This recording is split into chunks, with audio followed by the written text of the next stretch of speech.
एक बहुत बड़े एजुकेशनिस्ट थे।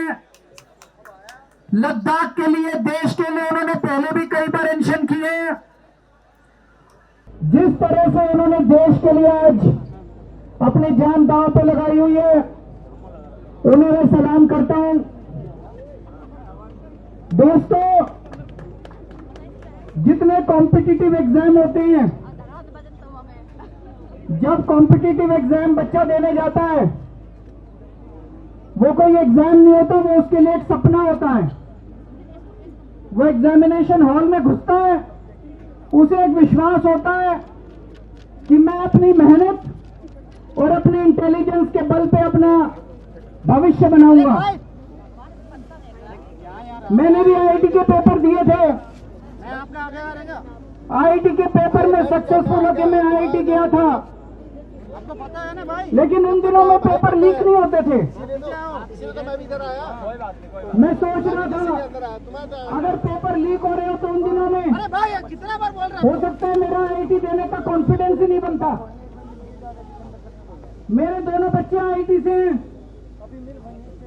मेरे दोनों बच्चों के टाइम पे भी पेपर लीक नहीं होते थे, लेकिन आजकल जिस तरह से पेपर लीक होने लगे पिछले कुछ सालों से, वो जो कॉन्फिडेंस है एक बच्चे का कि अगर मैं मेहनत करूंगा, अगर बच्चा इंटेलिजेंट है तो मैं अमीरों के बच्चों को भी पीछे छोड़ दूंगा, आज वो कॉन्फिडेंस लड़खड़ाने लगा है। ये सही नहीं है। ये देश के लिए बहुत खतरनाक है। ये देश के लिए बहुत खतरनाक बात है। नीट का पेपर लीक हुआ, इन्होंने क्या किया? हर साल पेपर लीक हो रहे हैं। 2024 में जो पेपर लीक हुआ था, उसका जो मास्टरमाइंड था उसको बेल दिला दी। ये अब सिस्टम बन गया। हर साल पेपर लीक होते हैं, कमेटी बैठती है, जांच होती है, एफआईआर होती है, गिरफ्तारी होती है, बेल हो जाती है और फिर अगले साल के पेपर लीक होने की फिर तैयारी शुरू हो जाती है। ये देश कब तक बर्दाश्त करेगा? देश का युवा, ये बच्चे कब तक बर्दाश्त करेंगे? इन्होंने नीट के पेपर के बाद 20 बच्चों ने सुसाइड कर लिया, 20 से ज्यादा बच्चों ने, पर इनको कोई अकल नहीं आई। इनके सर पे जूं नहीं रही थी। जितने बच्चे सुसाइड कर ले वो बच्चे हमारे थे, हम लोगों के घर के बच्चे थे वो, लेकिन इन्होंने कुछ नहीं किया।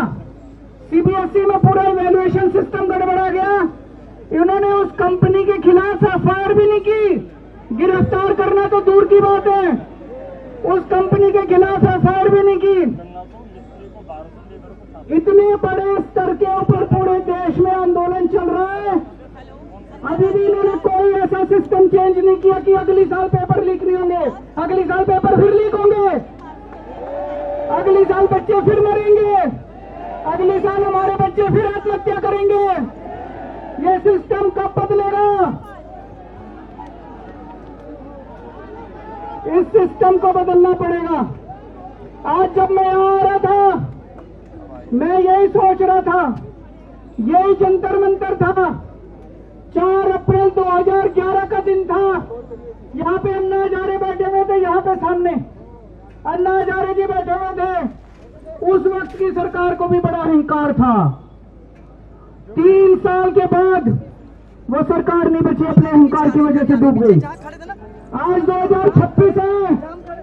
मैं इन लोगों को कहना चाहता हूं, युवाओं की बात सुन लो, कॉकरोच आंदोलन की बात सुन लो, सोनम वांगचुक की बात सुन लो, नहीं तो आज से 3 साल बाद आपका भी वही हश्र होगा जो 2014 में निकल हुआ था।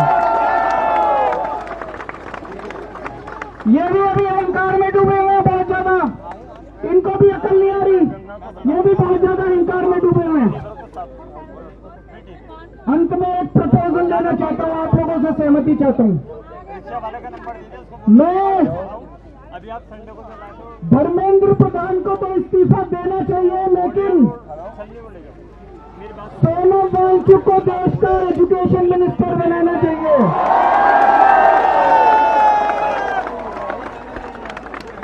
होना चाहिए कि नहीं होना चाहिए? हाथ खड़ा करके बताओ कि सोनम वांगचुक